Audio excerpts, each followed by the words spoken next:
Hello mga ka-Tres Marias! Welcome back sa aming YouTube channel, Tres Marias Farm. For today's video guys, ako ay mag-aayos o magre-replant ng aking strawberry. At ipapakita ko din sa inyo guys kung paano ba mag-alaga ng strawberry, kung paano ba magpataba nito. So di pa po ako nakakapagpabunga nito guys kasi bago ko pa lang tong tanim. Pinaparami ko muna siya guys. So ayan, tara, samahan niyo ko. Guys, ako ay nalulungkot dahil yung aking napakagandang mga strawberry iniwanan dito. Ganyan siya guys, katataba oh. Mas magaganda pa nga dyan yung iba. Hinalukay. Hinalukay ubi ng mga alagang manok ng aking kapatid. Ayan guys, punong-puno yan. Yan, mga ka-Tres Marias, punong-puno yan. Buti na lang at may natira pa. Ito guys, ang aking mga strawberry plant. Ayan. Ayan guys, ito parang konting kimbot na lang guys. Pwede na tong mamunga siya. Oh. Ayan. Madali lang siya guys magparami sa strawberry. Mabilis lang magparami ng strawberry guys. Katulad nito, nagkakaroon siya ng mga runners galing dyan sa kanyang mother plant. Ito yung kanyang mother plant. At ang kanyang mga runner ay ito. Katulad nito guys. Oh. Ayan. So, aayusin ko yung arrangement niya kasi masyadong bilad sa araw. Kaya yung iba parang nalalanta na siya guys. Ito oh. Katulad nito. Namamatay siya kasi masyadong exposed sa araw. So dito ko siya guys ililipat.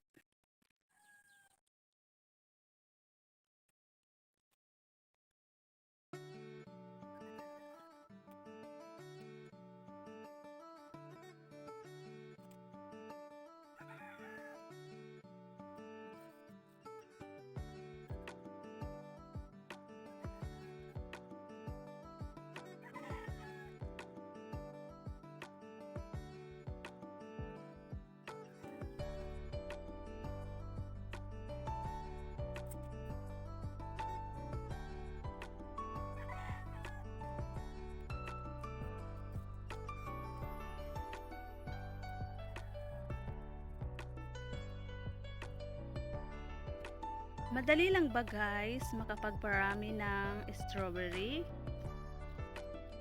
Yes po. Madali lang, mabilis lang makapagparami ng strawberry. Alam nyo ba mga ka-Tres Marias na itong strawberry na to ay nagsimula lang to sa dalawang runners. Yung ganito guys oh, runner. Dalawang ganito lang, nagsimula lang to sa ganito kaliit na runner. So, binigay lang yan sa akin nung nag-swimming kami dati. Nung dumaan kami sa isang mga nagtitinda ng mga halaman, may nakita kong strawberry. Nasa isang pat nga lang yon. At tinanong ko yung may-ari na kung pwedeng makabili ako. Sabi nung may-ari, dahil maganda ka naman, ibibigay ko na lang to sa yung dalawa. O diba guys, humaba yung aking hair na dating mahaba, naging na Rapunzel. Ganun kahaba yung hair ko. Nung sinabi niyang dahil maganda ka, bibigyan na lang kita ng dalawang runners. So ayan guys, tuwang-tuwa yung ka-Tres Marias nyo.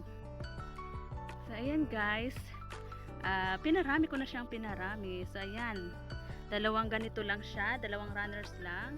Itinanim ko sa paso. Tapos yan, dumami na siya ng dumami guys. Alam nyo ba mga ka-Tres Marias, hindi na ako nagbibili ng mga polybag. Yung mga sa Bear brand, ayan. Iniipon ko yan guys. At saka yan, pinagtataniman ko ng strawberry para hindi na ako bumili ng mga polybag kasi ang mamahal na guys ng mga polybag na yun. So ito, maano naman siya oh, matibay naman. Kaya mas maganda pa to kaysa dito sa polybag kasi itong polybag kung titingnan nyo, manipis lang siya. Pag matagal na tong nakabilad sa araw, napupunit na. Kaya mas maigi pa ito. Maganda pa tong pinagbalutan ng Bear Brand. So ayan guys, kaya dapat wag natin itinatapon to guys, na mga pinagbalutan to ng mga ano yan, yung mga powder milk katulad ng Bear Brand, ito Burst Cream. So ayan, yung ibang nito,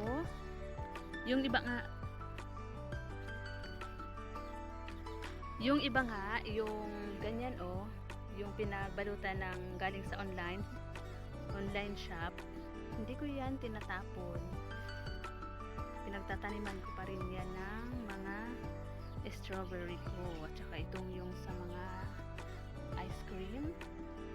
Yan, ginagawa ko yan guys, na taniman ng aking mga strawberry. Yan, lumang cook. Yan, pinagtaniman ko para hindi na tayo bibili ng mga pagtataniman. Yung iba yan, ng mga paso-paso na yan. So ayan guys, mabilis lang magparami nito.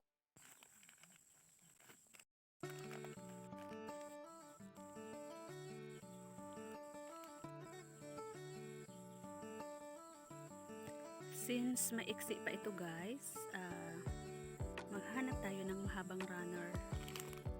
Itong isa pwede. Ito.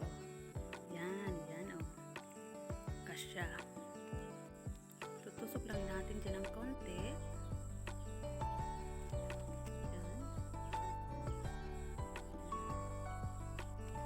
Yan. At saka mga isang linggo niyan guys, kapit na yung kanyang ugat.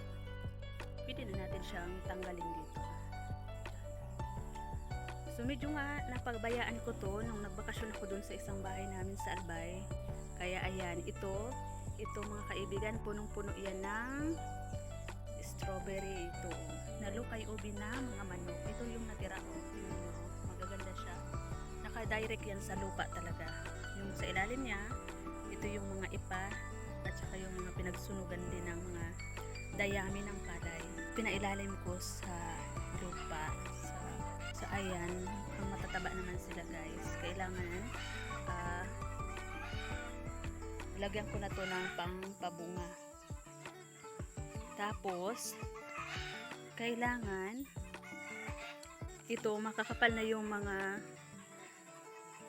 dahon niya. Kailangan tanggalan natin siya ng mga dahon. Ayan. Kasi nga may isang buwan akong nakabakasyon, kaya walang nag-asikaso nito, kaya napabayaan guys. So kawawa naman. So ayan, kailangan natin ng tanggalan para makabuelo yung nutrient sa kanyang katawan. At saka para mabilis siyang mamunga. Pag natanggalan natin kasi ito guys, pwedeng mamunga na siya. So ayan, magtira lang tayo ng kaunti. Yun.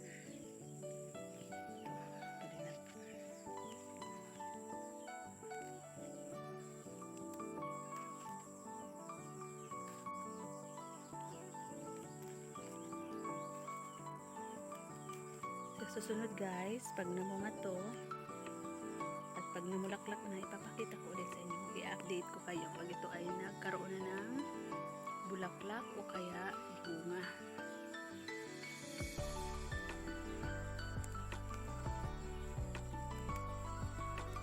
Ito lang naman yung nagpapasaya sa akin guys, itong tanim-tanim ko na to.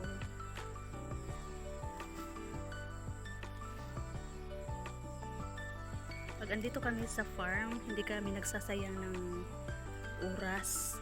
Lahat na pwedeng itanim namin, nagtatanim kami katulad ng kamote, kamuting kahoy, mga gulay.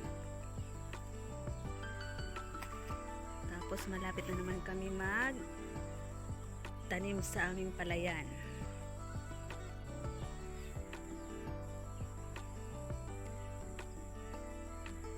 So ayan guys, hanggang dito na muna tayo. Maraming salamat sa inyong patuloy na pagsubaybay sa aming YouTube channel, Tres Marias Farm. Sa hindi pa po dyan na nakakapag-subscribe sa amin, subscribe na po kayo. Thank you so much guys. Bye.